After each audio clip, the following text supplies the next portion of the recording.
to SmackDown to start a whole new journey to dominate everybody else there. Brand-wise, however, I would say Raw, you look at it, they got a lot of top stars. They got Dean Ambrose, The Miz.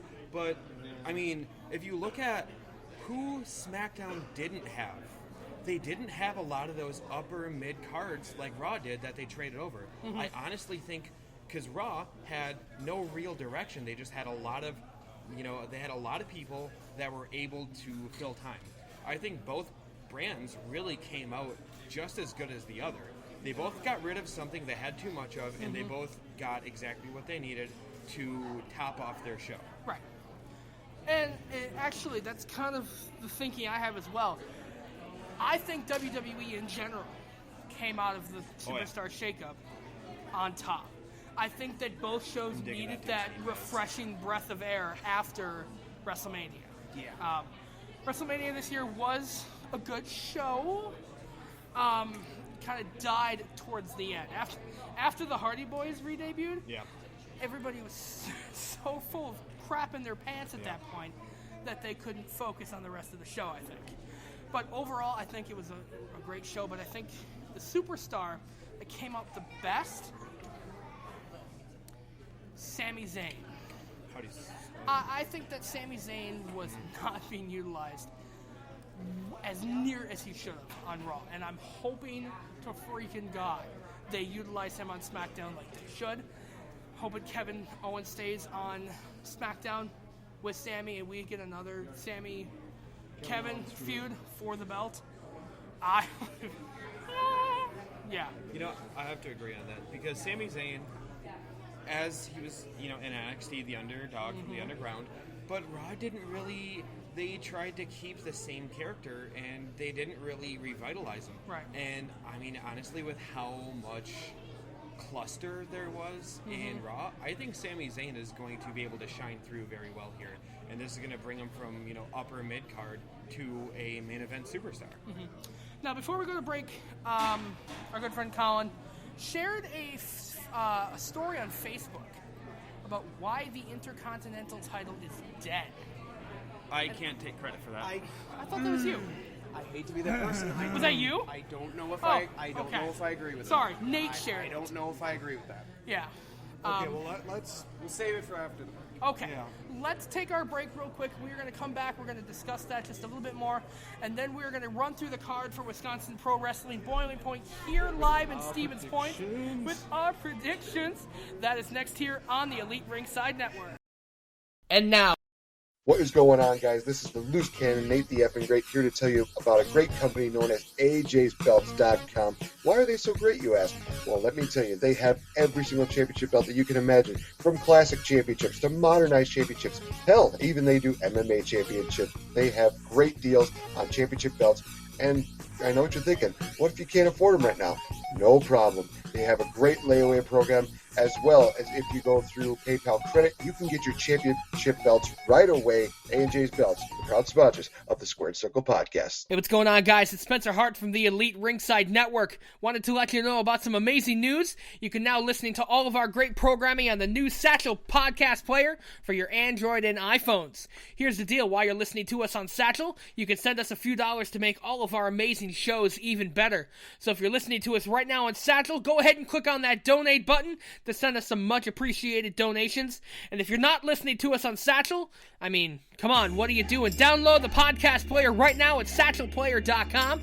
Exclusive friends of the Elite Ringside Network.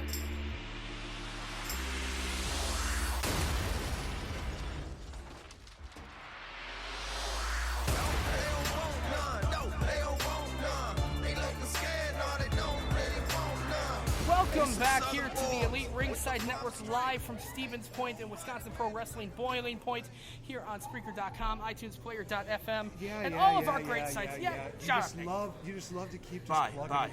Bye. Well, we're not quite at that point yet, but we're getting there. There's fingers crossed. Before we get to talk about the Intercontinental title, there was actually something that was brought up on Facebook. Our good friend David, I should say, he mentioned a comment on while I was sharing the post of our live broadcast. Said, heard something about, bitching out about, missing out on chops. Yes, that is true. I will not be going to Java City because I feel like it's pointless. But what I am willing to do, if you're in agreement, shake my hand right here, is we will do a different punishment. It can be something, humiliating. I know I'm going to do something crazy tomorrow with something. If you want, you can do a video. I'll take a super kick. You know what? I'll tell you what. At the end of the night, you get people to hit some wrestling moves on me on the outside, and I will do that. How's that? That seems fair to me. That seems fair to me. It seems like a lot more liability. I'll tell you what. Get 5 guys or girls. I'm not going to. 5 guys. Five Burgers guys, and fries. Now I'm hungry. Whoever wants to hit the finish on me, come on out. I'll be at the front of the hotel, Holiday Inn, and yep, there you go.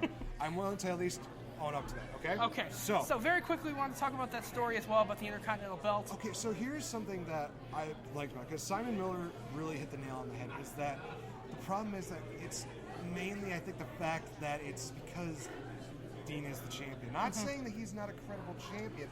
It's just one of those things. disagree. Well, hold on. Okay. No, okay. Would you please shut the hell up? Thank you. But the thing is that Dean Ambrose is in a spot where he just keeps, getting the title, and then he just rarely defends it. I mean, when he first won the title from Kevin Owens, it was great. It was awesome. We remembered that last man standing match that he had with Kevin Owens. We were screaming our heads off. It was amazing. But then from there, it was just like, and the thing is that they actually talked so much about, how the Intercontinental title is about prestige. In the olden days, an IC title was the title that made you think, hey, this is going to be the person that we want to breed to be the next world champion. Best case examples: Diesel, Bret Hart, Shawn Michaels, Triple H, Stone Cold Steve Austin, The Rock, Chris Jericho. So many stars on here have won the Intercontinental title, and they've gone to greatness. Now it's just one of those things where the IC title just feels like it's just a paperweight right now. Unless they're actually making some kind of mention that we want to fight for that title. Simon Miller said it best. Then what's the point of having the championship there in the first place? You might as well just you're there to prove that you're the champion. If you're there to do something else, then you shouldn't even be there. Really, you're there to be the top guy. You're here to have get the title. For God's sakes, that's what you're there for. Just. So your rebuttal, Max? Oh yeah, my rebuttal. Okay, first off, I actually do want to rebut what was said about Dean Ambrose there. I do think that Dean Ambrose in his current form is a weak champion. I think Dean Ambrose in his current form is a weak character. I think Dean Ambrose in his current form is a weak in-ring performer.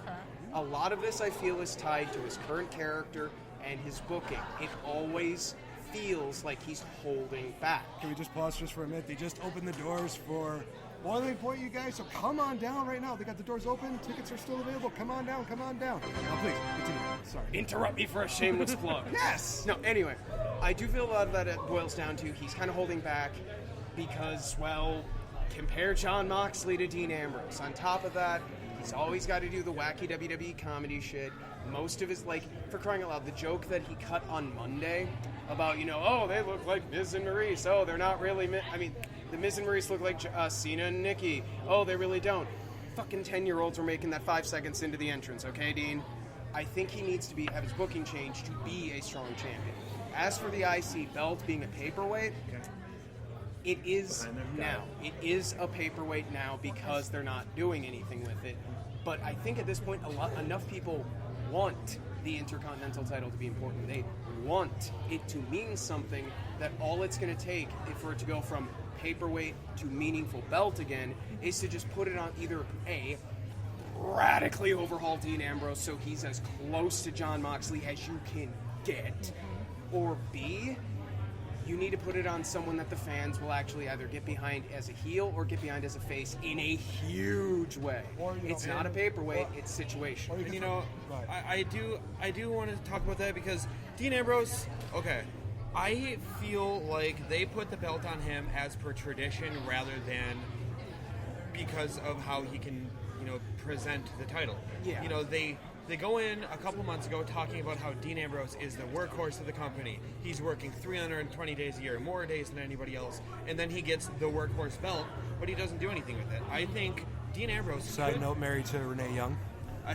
I think Dean Ambrose could absolutely be a wonderful champion, but I think he has to do a little bit more. He is a great technical wrestler in the ring. You know, he Except does when have, he's punching, because those punches, Shane McMahon's rabbit punches look better than that.